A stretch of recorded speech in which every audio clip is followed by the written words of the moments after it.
la divinité défigurée. Pour aborder un sujet si délicat et si sensible, il faut ôter ses sandales de ses pieds. Exode 3, verset 5. Dieu dit, « N'approche pas d'ici, ôte tes souliers de tes pieds, car le lieu sous lequel tu te tiens est une terre sainte. » L'ennemi des âmes fait souffler tous les vents de doctrines imaginables pour jeter la confusion parmi le peuple de Dieu, détourner l'attention de l'essentiel en ces temps-ci et discréditer le christianisme devant le monde incrédule. Nous les humains avons soif de connaissances, mais nous sommes limités. Dieu a mis une limite à notre compréhension des choses. Nous sommes entourés de mystères impossibles à percer. La vie, la mort, l'éternité, Dieu, les merveilles de la création. Ce sont tous des sujets qui dépassent nos capacités mentales. Et pourtant certaines voudraient appréhender la nature même du Créateur. Ésaïe 29, 16. Quelle perversité est la vôtre! Le potier doit-il être considéré comme de l'argile pour que l'ouvrage dise de l'ouvrier « il ne m'a point fait », pour que les vases disent du potier « il n'a point d'intelligence ». Nuais-tu les liens des Pléiades ou détaches-tu les cordages de l'Orient? Job 38, 31. Lisez tout le chapitre 38 du livre de Job et vous trouverez ce que Dieu a à nous dire, à l'argile que nous sommes. L'argile ou le vase veulent appréhender le potier. C'est une folie. Les philosophes ne manquent pas dans l'Église chrétienne. Certaines personnes élaborent une philosophie à partir d'une idée qu'ils trouvent intéressante et ensuite trouvent des textes bibliques pour enjoliver leur ouvrage. Mais c'est tout de même un ouvrage humain qui ne peut résister à l'inspection biblique. Tel est le cas de la doctrine qui présente d'abord Jésus comme étant engendré par le Père et ensuite renie l'existence du Saint-Esprit comme entité à part entière. Je ne vais pas prêter de mauvaises intentions aux auteurs d'une telle doctrine, mais elle constitue néanmoins une grave défiguration de la divinité, une atteinte à sa personne. Elle nie l'existence éternelle du Fils de Dieu et aussi l'existence du Saint-Esprit en tant qu'entité distincte de la divinité. Les choses cachées sont à l'Éternel notre Dieu. Les choses révélées sont à nous et à nos enfants à perpétuité, afin que nous mettions en pratique toutes les paroles de cette loi. Deutéronome 29, verset 29. Concentrons nos énergies à comprendre ce que Dieu a révélé et laissons de côté les mystères trop grands pour nous. Même pendant l'éternité, il y aura des choses que nous ne pourrons pas percer, car nous sommes des créatures. Reconnaissons avec humilité nos limites. Dans cette étude, nous nous en tiendrons simplement à ainsi parle l'Éternel, où il est écrit. Le Fils engendré. Au commencement était la parole, et la parole était avec Dieu, et la parole était Dieu. Elle était au commencement avec Dieu. Toutes choses ont été faites par elle, et rien de ce qui a été fait n'a été fait sans elle. En elle était la vie, et la vie était la lumière des hommes. Jean 1, de 1 à 4. La parole Jésus est Dieu, à part entière, avec les mêmes attributs. Ce texte suffirait à renverser cette fausse doctrine. Le mot engendré est la source des conflits et des malentendus. En grec, il y a 3 mots qui sont traduits par engendré. Ce sont les mots monogenes, genao et prototokos. Voyons le mot monogenes. Il est utilisé dans 9 passages du Nouveau Testament. Il comporte l'idée de unique ou seul-né. Car Dieu a tant aimé le monde qu'il a donné son Fils unique, monogenes, afin que quiconque croit en lui ne périsse point, mais qu'il ait la vie éternelle. Dans la version anglaise, il est traduit par Fils unique engendré, only begotten son. Mais l'idée, c'est l'idée de unique ou seul né. Un autre passage où ce mot est utilisé, c'est Luc 8, 42, parce qu'il, Jairus, avait une fille unique, monogénèse, d'environ 12 ans qui s'est mourée, dans l'idée de fils unique, seul né. Luc 7, 12, lorsqu'il fut près de la porte de la ville, voici, on portait en terre un mort, fils unique de sa mère, qui était veuve, et il y avait avec elle beaucoup de gens de la ville. Toujours la même idée. Jean 1, 14, et la parole a été faite chair, et elle habitait parmi nous, pleine de grâce et de vérité, et nous avons contemplé sa gloire, une gloire comme la gloire du Fils unique venu du Père. Donc dans la version française, il n'y a aucun problème. Dans la version anglaise, parfois ils disent « only begotten son », donc le Fils unique engendré. Mais c'est toujours la même idée, Fils unique ou seul né.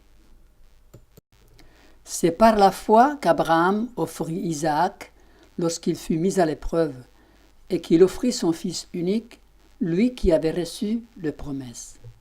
Donc c'est le même mot.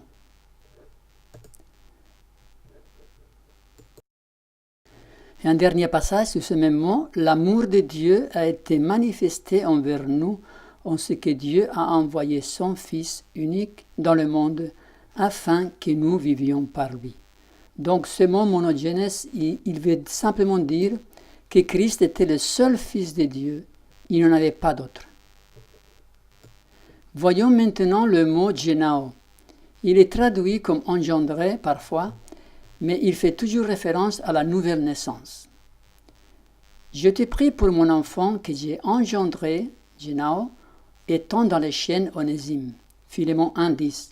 C'est bien évident que ce n'est pas Paul qui a engendré Onésime.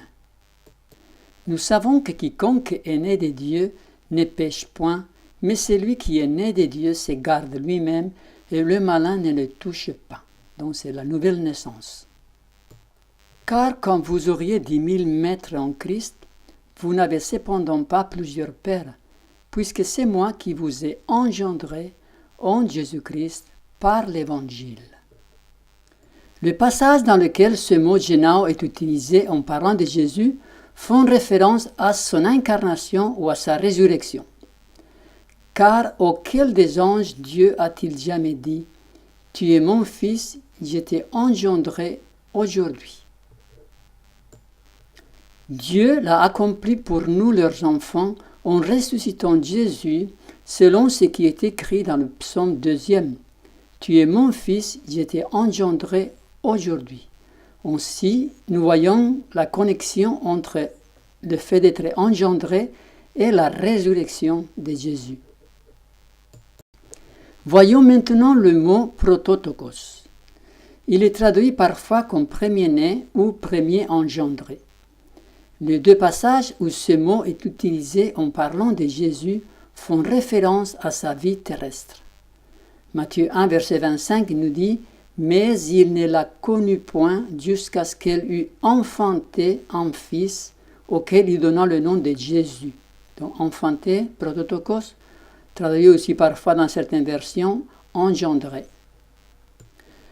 Et lorsqu'il l'introduit de nouveau dans le monde, le premier-né, il dit que tous les anges de Dieu l'adorent. Fait référence à sa naissance terrestre. Et de la part de Jésus-Christ, le témoin fidèle, le premier-né des morts et le prince des rois de la terre, à celui qui nous aime, qui nous a délivrés de nos péchés par son sang. Donc, premier-né des morts, ça fait référence à sa résurrection. Il y a un dernier texte. Il est la tête du corps de l'Église, il est le commencement, le premier d'entre les morts, afin d'être en tout le premier. Colossiens 1, 18. Donc dans tous ces textes que nous avons vus, on voit que le sens n'est pas engendré par ou engendré de.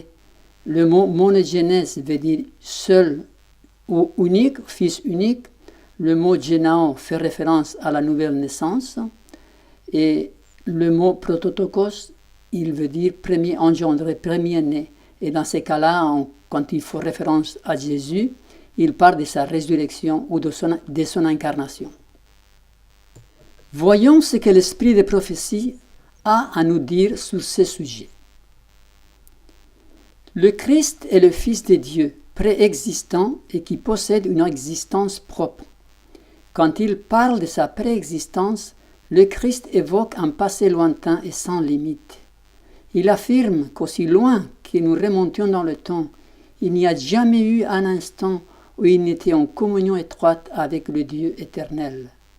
Celui dont les Juifs écoutaient la voix avait été avec Dieu de toute éternité. Il, Jésus, était l'égal de Dieu, infini et tout-puissant. C'est le Fils, personne distincte et éternelle. Jésus déclara « Je suis la résurrection et la vie ». En lui réside la vie, une vie originelle, non empruntée, et qu'il ne tient de personne. C'est lui qui a le Fils à la vie. La divinité du Christ donne aux croyants l'assurance de la vie éternelle. Voici ce que l'esprit de prophétie a à nous dire concernant le Saint-Esprit. Le Saint-Esprit est une personne, car il rend témoignage à notre esprit que nous sommes enfants de Dieu. Quand ce témoignage est rendu, il établit lui-même sa propre véracité. À ce moment-là, nous croyons et nous avons l'assurance que nous sommes enfants de Dieu. Le Saint-Esprit possède une personnalité, sinon il ne pourrait pas rendre témoignage avec notre esprit que nous sommes enfants de Dieu. Il est aussi de toute évidence une personne divine. Autrement, il n'aurait pas la faculté de pénétrer les secrets cachés dans la pensée de Dieu. Lequel des hommes en effet connaît les choses de l'homme, si ce n'est l'esprit de l'homme qui est en lui? De même, personne ne connaît les choses de Dieu, si ce n'est l'esprit de Dieu. Seule la puissance de Dieu, qui détient le Saint-Esprit, troisième personne de la divinité, peut tenir en échec la puissance du mal. Donc, en voyant tous ces commentaires de l'esprit des prophéties, nous ne pouvons rien ajouter. C'est lui qui a des oreilles pour entendre, qu'il entende. La divinité est un trop grand mystère pour l'esprit humain. L'esprit des prophéties démolit cette hérésie. Nous devons choisir l'un ou l'autre. Une des raisons pour lesquelles l'esprit des prophéties a été donné, c'est justement pour nous prémunir de l'erreur et des vents de doctrine. Les hommes pourront ourdir machination après machination, et l'ennemi cherchait par tous les moyens à séduire les âmes pour les écarter de la vérité. Tous ceux qui croient que le Seigneur a parlé par Sir White et lui a confié un message seront à l'abri de nombreuses erreurs qui surviendront en ces derniers jours. Satan est maître dans l'art de faire naître des doutes, de soulever des objections au sujet du témoignage que Dieu envoie, et beaucoup pensent que c'est une vertu, une preuve d'intelligence de ne pas y croire, de poser des questions et d'erroter. Ceux qui désirent se livrer au doute auront pour cela de multiples occasions. Dieu ne se propose pas d'enlever tout ce qui pourrait donner lieu au scepticisme. Il donne l'évidence qui doit être examinée soigneusement avec humilité et un esprit disposé à se laisser enseigner. Le poids de l'évidence devra alors être décisif. Dieu donne des preuves suffisantes à celui qui veut croire avec candeur. Mais quiconque se détourne de l'évidence parce qu'il y a quelques points que son intelligence bornée ne peut saisir, sera laissé dans l'atmosphère glaciale de l'incrédulité où sa foi fera naufrage. Les vents de doctrine détournent l'attention du peuple de Dieu de l'essentiel en ce temps-ci. Qu'est-ce que Dieu attend de nous en tant que peuple? Voici une citation. Le Christ attend avec ferveur de se voir représenté dans son Église. Quand le caractère du Sauveur sera parfaitement reproduit chez son peuple, il viendra alors réclamer les siens. Il appartient à tout chrétien non seulement d'attendre, mais aussi de hâter la venue du Seigneur. Si tous ceux qui disent porter son nom produisaient du fruit à sa gloire, le monde ne tarderait pas à recevoir les graines de l'Évangile, la grande moisson ne tarderait pas à mûrir et le Christ reviendrait. C'est là notre tâche clairement énoncée. Ne perdons pas notre temps et peut-être même notre âme à discuter des choses trop grandes pour nous. Marchons par la foi dans la révélation de Dieu sans chercher à comprendre ce qu'il n'a pas révélé. Résumons. Beaucoup de vents de doctrine soufflent dans la chrétienté. Nous devons les étudier à la lumière de la parole et des écrits inspirés envoyés par Dieu à la fin, au travers des ouvrages de Ellen G. White. La doctrine qui défigure la divinité n'est pas en accord avec la parole ni avec les écrits inspirés. Nous devons choisir entre l'une et les autres. Concentrons nos énergies dans l'œuvre de préparation nécessaire pour pouvoir comparaître devant le tribunal de Dieu lors du jugement final et laissons les argumentations inutiles et stériles. La nature du Saint-Esprit est un mystère. Les hommes ne peuvent l'expliquer parce que le Seigneur ne leur a pas révélé. D'aucuns, aux vues fantaisistes, peuvent rapprocher des passages de l'Écriture et les interpréter à la manière humaine, mais l'acceptation de ces vues ne fortifiera pas l'Église. À l'égard de tels mystères qui demeurent trop profonds pour l'entendement humain, le silence est d'or. Chers amis, ne vous laissez pas absorber par des théories qui ne profitent pas. Concentrez-vous sur ce qui est essentiel. Portez des fruits à la gloire de Dieu. Préparez un caractère qui pourra subsister le jugement. Que Dieu vous bénisse.